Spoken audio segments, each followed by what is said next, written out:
친구들 한 주 동안 잘 지냈나요?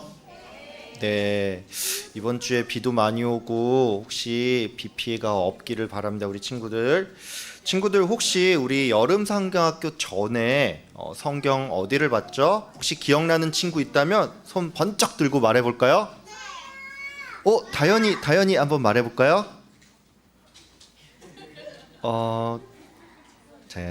저기 우리 승원이 한번 말해볼까요?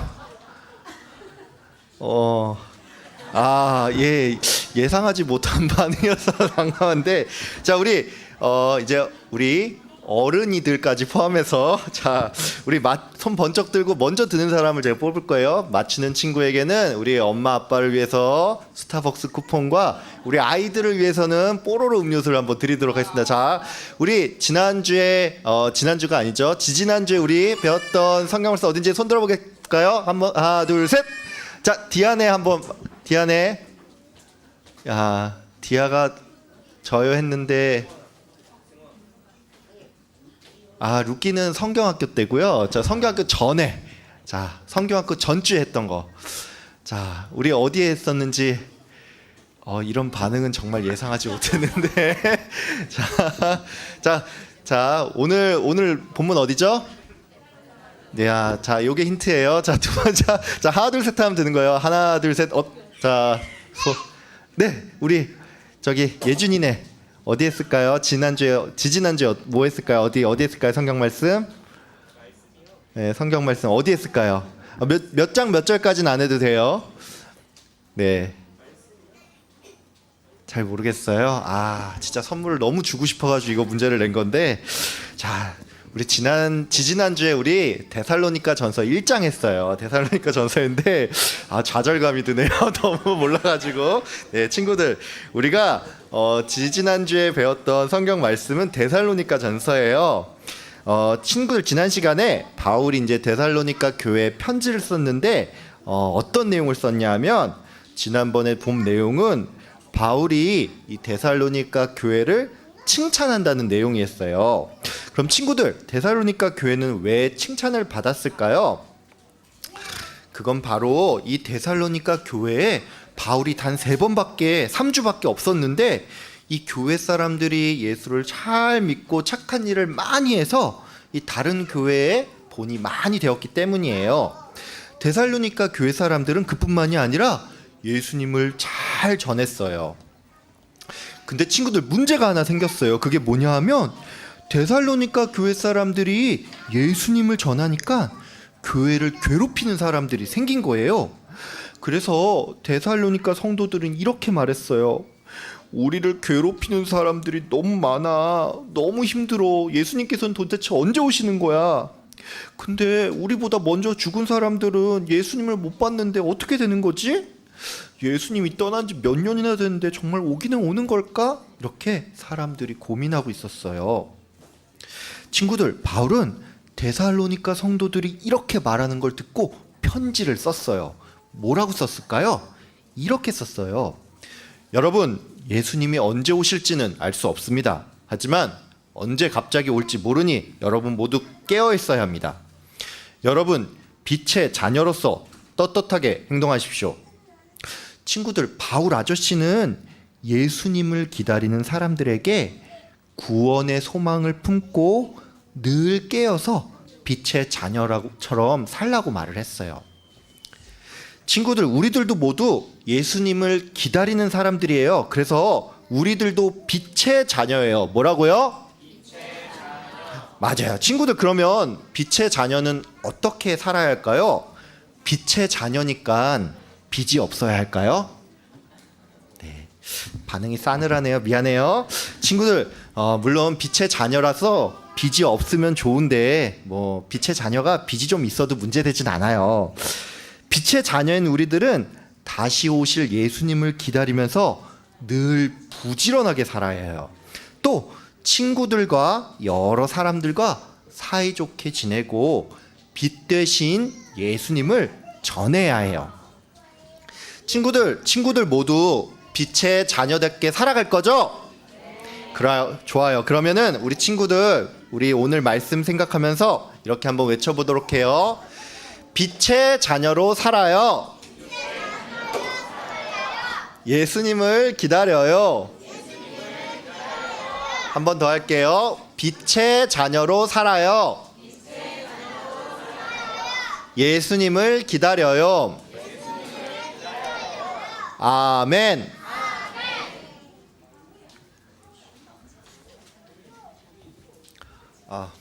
물 한 잔만 마실게요. 목이 너무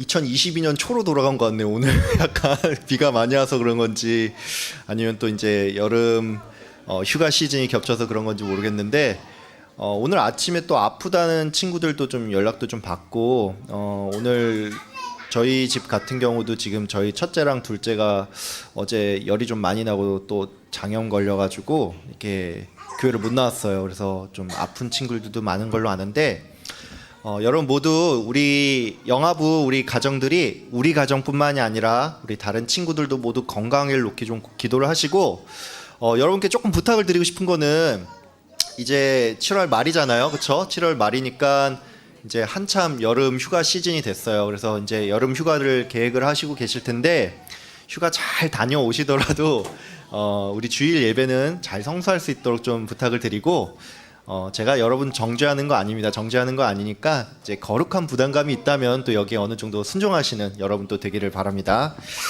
예, 오늘은 성도의 소망은 무엇인가라는 제목으로 함께 좀 말씀을 나누도록 하겠습니다. 지난 시간에 이어서 이제 이번 주도 데살로니가 전서입니다.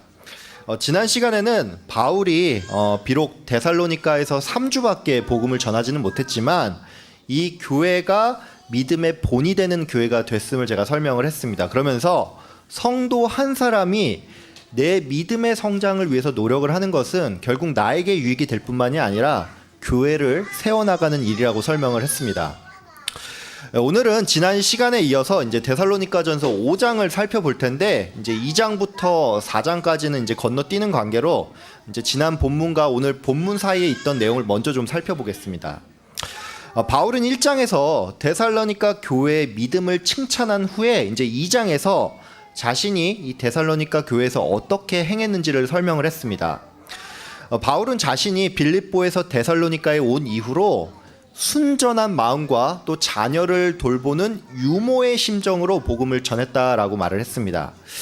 그 결과 많은 사람들이 이 자신들의 말을 사람의 말이 아닌 하나님의 말씀으로 받아들였는데 여기서 조금 주목할 점은 바울이 이 지역에서 복음을 전할 때 이 데살로니가 교인들에게 부담을 주지 않기 위해서 직접 밤낮으로 일을 하면서 돈을 벌었다라는 그런 고백이 나온다는 것입니다.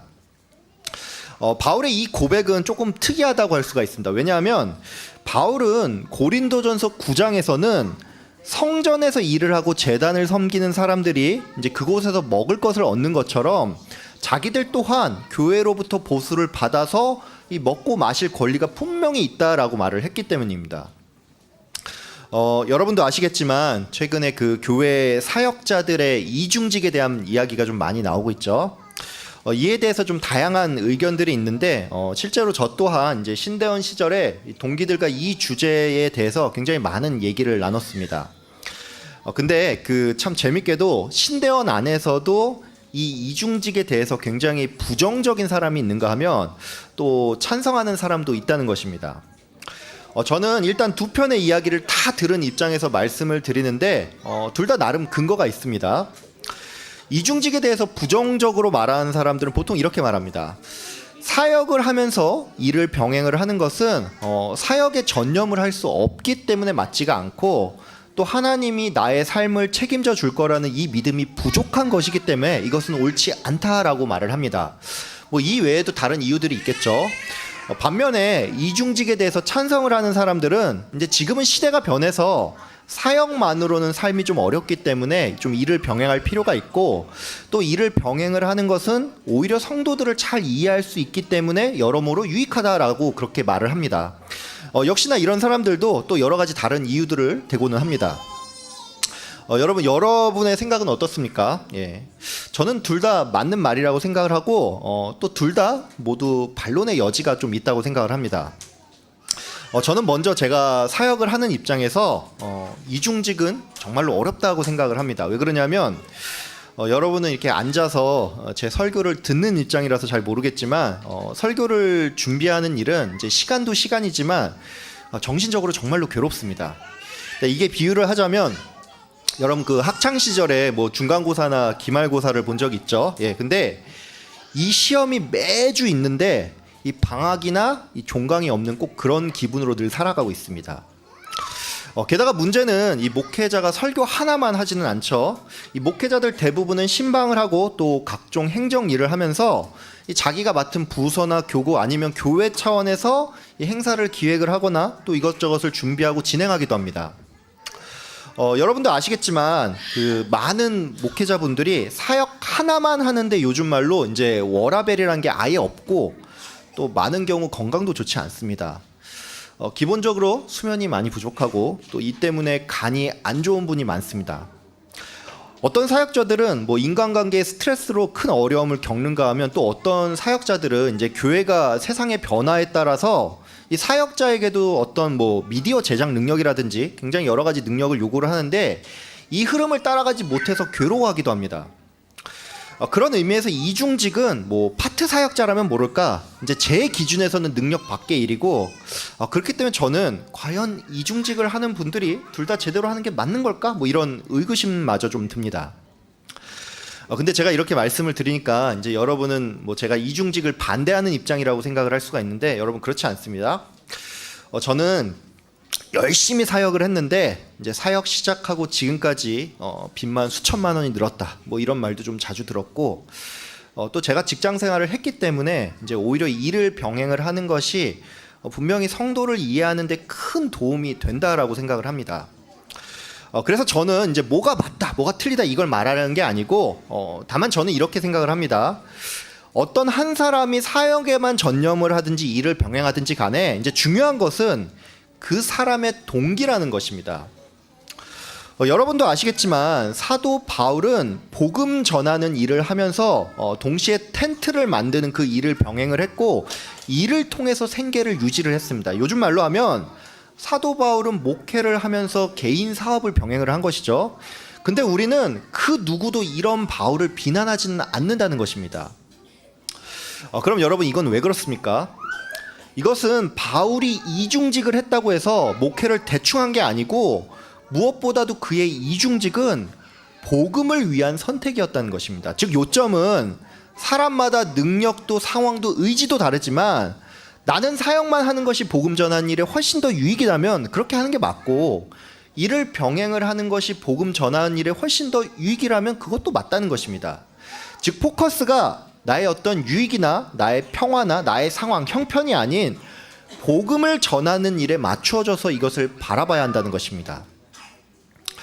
얘기가 조금 돌아왔는데 이제 이후에 그 내용을 살펴보겠습니다. 바울은 3장에서 자신이 데살로니가 교회를 방문을 하고 싶었는데 사탄이 막아서 갈 수 없었고 그래서 대신 디모데를 보냈다라고 설명을 했습니다. 바울은 디모데를 통해서 이 데살로니가 교회가 다른 교회의 본이 되었다는 말을 그렇게 들어서 이에 감사하고 기쁘다는 말을 교회에 전했습니다. 바울은 이어서 4장에서 데살로니가 교회를 향해서 하나님을 기쁘시게 하는 삶, 무엇보다도 거룩한 삶을 살기를 권면을 했는데 바울은 이 거룩한 삶이 무엇인지 조금 더 구체적으로 설명을 했습니다. 이것은 먼저는 음란을 멀리하는 것이고 또 자기의 아내, 그러니까 배우자죠. 배우자를 존귀한 마음으로 사랑하는 것이며 이방인의 방탕한 풍습을 따르지 않는 것이라고 설명을 했습니다. 바울은 이후 4장 후반부에서 주님의 재림과 부활에 대해서 설명을 했는데 바울은 예수님이 이제 다시 오실 때 죽은 자들이 먼저 일어나고 또 살아있는 자들은 하늘로 올라가서 주를 만나게 될 것이라고 설명을 했습니다. 바울이 데살로니가 교회에 이 예수님의 재림과 부활에 대해서 설명을 한 것은 성도들이 이 세상 사람들처럼 죽음 앞에서 너무 슬퍼하지 않기를 바라서였습니다. 여러분은 아마도 이 부분에서 이 데살로니가 교회들이 믿음의 본이 됐다라고 하는데 왜 죽음 앞에서 그렇게 슬퍼했을까 하는 이런 좀 의문이 들 수가 있습니다. 이것은 먼저는 그들이 이 성도의 부활에 대한 그 명확한 지식이 좀 부족한 탓도 있지만, 초대교회 당시에 많은 성도들이 예수님이 자신들의 시대에 올 것이라고 믿었고, 그래서 지금 자신들이 받는 고난은 잠깐이라고 생각을 했기 때문입니다. 초대교회 성도들이 이렇게 생각을 한 까닭은, 이제 예수님께서 공생의 기간 동안에 이제 제자들에게 여기 있는 사람들 중에 몇 사람은 인자가 자신의 나라에 오는 것을 죽기 전에 볼 것이다 라고 말을 했기 때문입니다. 여러분, 이 말이 무슨 말입니까? 이 말은 예수님께서 하나님의 우편에 앉아서 영원한 통치를 시작한다라는 말이기 때문에, 그러니까 굳이 시기를 따져도 예수님의 부활이나 승천 이후부터라고 보는 게 맞습니다. 근데 많은 사람들은 이 말을 예수님의 재림으로 오해한 나머지 예수님이 자신들이 살아있을 때 곧 재림할 거라고 생각을 했다는 것이죠. 문제는 많은 이들이 이렇게 믿고 있는데 정작 예수님은 오지 않고 또 자신들을 향한 박해는 점점 더 심해지니까 과연 예수님이 오기는 오는 거야? 뭐 이런 의심도 들고, 또 이미 죽은 사람들은 예수님의 재림도 못 보고 죽었는데 이 사람들은 어떻게 되는 거야? 이런 의문도 들었다는 것입니다. 그래서 바울은 이 데살로니가 성도들에게 재림과 부활에 대해서 설명을 했다는 것입니다. 이제 여기까지가 4장의 내용이고, 이제 오늘 본문인 5장을 좀 살펴보도록 하겠습니다. 바울은 1절과 2절에서 형제들아, 때와 시기에 관해서 너희에게 쓸 것이 없음은 주의 날이 밤에 도둑같이 이를 줄을 너희 자신이 자세히 알기 때문이라 라고 말을 했습니다. 바울은 데살로니가 성도들이 예수님의 재림과 관련해서 그 날은 정확하게 알 수 없다는 이 사실을 이미 알고 있기 때문에 굳이 자기가 더 할 말이 없다라고 말을 했습니다. 근데 여기서 우리가 조금 주목을 해야 할 게 있는데, 이제 오늘 본문을 보면 예수님의 재림이 도둑같이 찾아온다는 것입니다. 여러분, 성도에게 있어서 예수님의 재림은 기쁜 일입니까? 슬픈 일입니까? 예.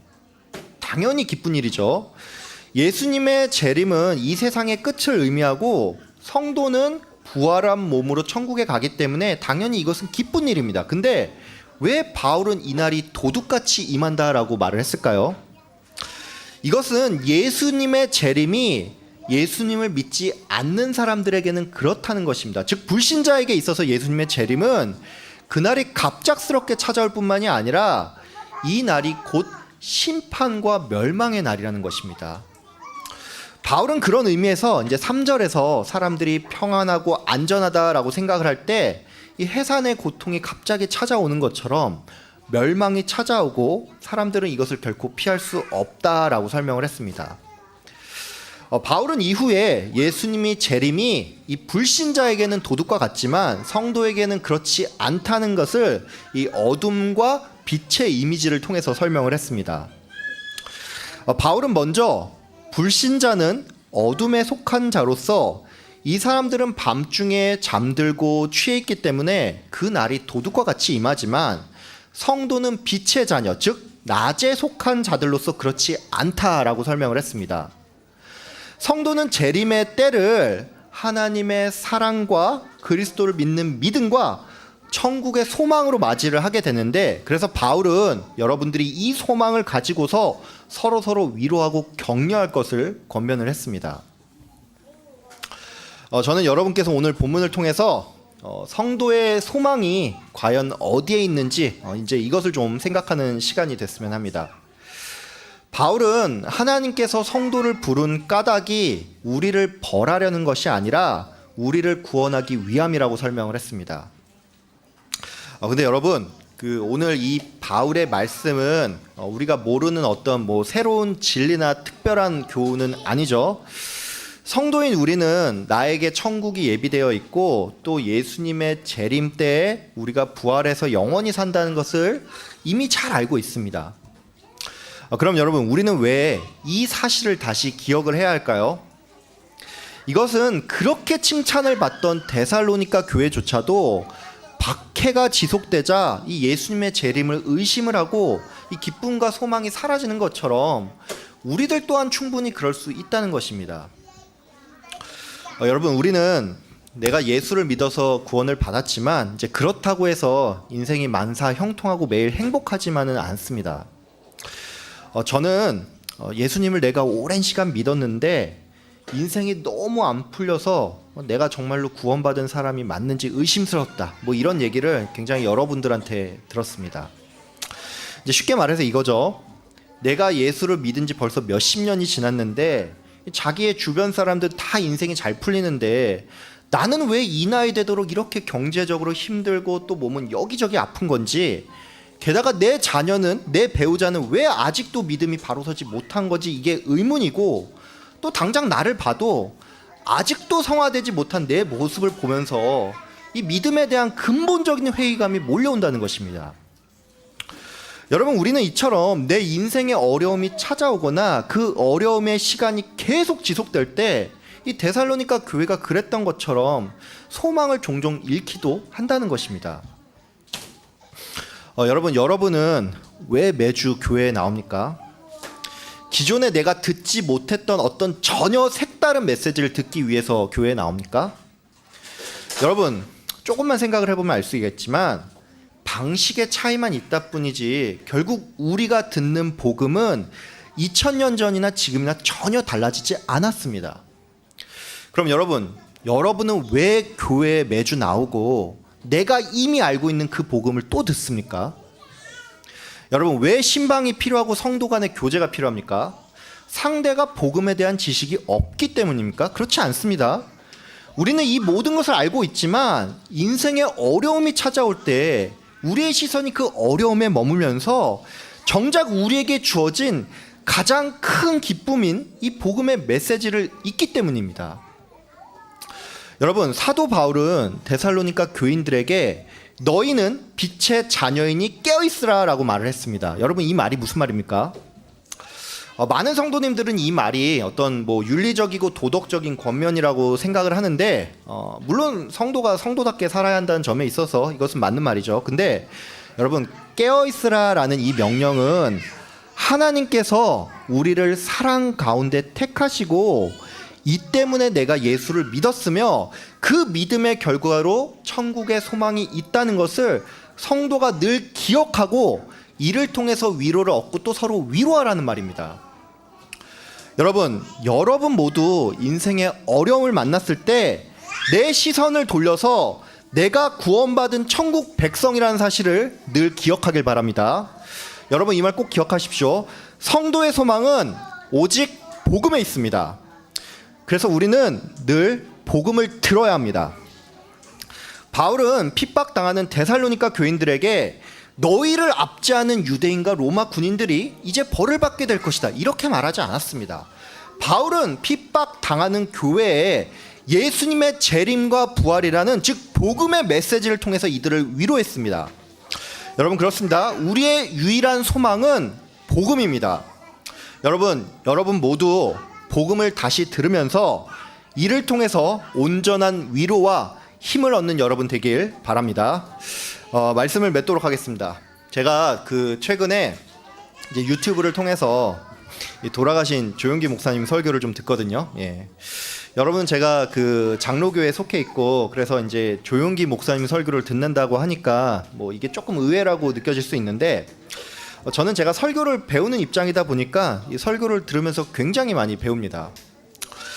특별히 저는 이제 설교를 들으면서 좀 깜짝깜짝 놀라는 순간이 많습니다. 왜 그러냐면 제가 듣는 설교가 이제 조용기 목사님이 한 40대, 그러니까 1970년대, 80년대 설교거든요. 근데 그 설교가 벌써 40년, 50년이 지났음에도 불구하고 이 메시지가 얼마나 힘이 넘치는지 저에게 큰 도전이 되기 때문입니다.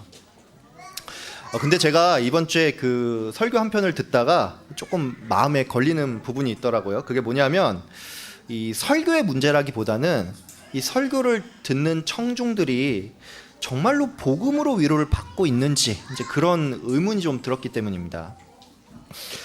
제가 최근에 들은 설교는 이제 그 메시지가 사람의 기도는 전능하신 하나님을 움직이기 때문에 큰 능력이 된다는 것인데 약간 인간 중심적인 느낌이 들기는 하지만 그래도 메시지 자체는 문제될 게 없죠. 근데 목사님이 설교 중에 이제 예화로 자신이 알던 어떤 한 사람의 이제 얘기를 하더라고요. 이제 요약을 하면 이런 것이었습니다. 이제 자신이 알던 한 집사님이 이제 골수암 말기 환자였는데 이제 이분이 암을 발견을 했을 때 이게 암이 너무 진행된 탓에 의사들이 이제 그 집사님께 이제 길어야 한 달밖에 못 산다면서 이 사형 선고를 내렸다는 것입니다. 그래서 이 말을 들은 집사님이 이제 어차피 이렇게 된 거 뭐 이래 죽으나 저래 죽으나 죽는 거 마찬가지니까 이 링게를 꼽고 이 의자에 의자가 아니라 침대에 누운 채로 그 상태로 금식 기도원에 들어갔는데 기도하다가 죽겠다라는 마음으로 기도를 했다고 합니다. 근데 이 집사님이 이제 3일 밤낮으로 꼬박 금식 기도를 하고 뭔가 이제 상태가 좀 좋아진 것 같아서 기도원을 딱 내려왔는데 정말로 놀랍게도 이 암세포가 딱 다 사라졌다는 것입니다.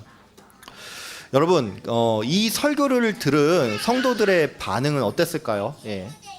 정말로 굉장히 큰 아멘 소리가 들렸습니다.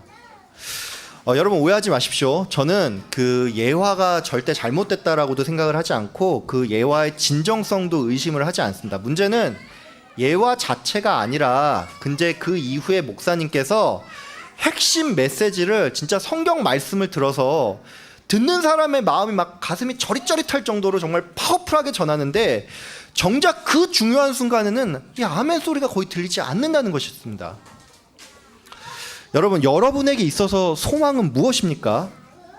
내 인생이 잘 풀리고 내 인생의 문제가 내가 바라는 대로 해결되는 그것입니까? 만약에 그렇다면 여러분께 묻겠습니다. 여러분, 여러분의 인생에서 그런 일이 일어나지 않는다면 그때는 여러분 믿음을 버리겠습니까? 여러분, 여러분은 내 인생 80년, 90년의 무엇 때문에 이 생과 비교조차 할 수 없는 그 영생의 기쁨을 포기하겠습니까? 여러분 꼭 기억하십시오. 우리 인생의 가장 큰 소망은 내가 하나님의 사랑을 받고 예수를 믿어서 천국 백성이 됐다는 것입니다. 바울은 수도 없이 많은 이적을 일으켰고 또 기적을 체험한 사람이었습니다. 근데 그런 바울이 데살로니가 교회를 위로한 것은 복음이었습니다. 그는 능력이 없어서가 아니고 교회에 가장 필요한 것이 무엇인지 알았습니다. 그것은 바로 복음이었습니다. 여러분, 여러분의 인생에 가장 필요한 것은 복음입니다. 여러분, 여러분이 다시 들어야 할 것이 있다면 그것은 바로 복음입니다. 복음이 여러분의 인생의 유일한 소망이고 복음이 여러분의 인생의 유일한 해결책입니다. 여러분 모두 이 소망을 가지고 참된 위로를 얻고 또 이 소망으로 성도를 위로하면서 교회를 세워나가는 여러분 되길 바랍니다. 참된 소망 가운데서 늘 승리하는 성도님들 다 되시길 주의 이름으로 축복하며 기도합니다. 기도하겠습니다. 참 좋으신 하나님 아버지 감사합니다. 오늘 데살로니가 전서 5장 말씀을 통하여서 성도의 소망이 어디에 있는지 다시금 깨닫게 하여 주심 감사합니다. 하나님 아버지, 데살로니가 교인들은 예수를 잘 믿는 모범된 교회였지만 그들 인생에 찾아온 어려움과 박해와 핍박으로 말미암아 소망을 잃는 순간들도 있었습니다. 그때 그들을 위로하고 그들을 다시 격려한 것은 바로 예수님의 재림과 부활, 복음이었습니다. 아버지 하나님, 우리 인생에도 어려움이 있고 또 이 어려움이 오랜 시간 지속되어서 우리를 때로는 좌절하게 하고 낭망하게 하는데 하나님 아버지, 우리가 이런 순간 다른 무엇을 바라보는 것이 아니라 내 눈을 돌려 나를 사랑하신 하나님을 바라보고 내가 예수 그리스도의 믿는 그 믿음으로 말미암아 구원받았고 나에게 최후 승리와 천국이 약속되어 있음을 알면서 이를 통해서 참된 위로를 얻고 힘을 얻는 우리 모든 화성교회 영화부 가족 될 수 있도록 주님 복을 내려 주시옵소서. 감사드리오며 예수님의 이름으로 기도하였습니다. 아멘.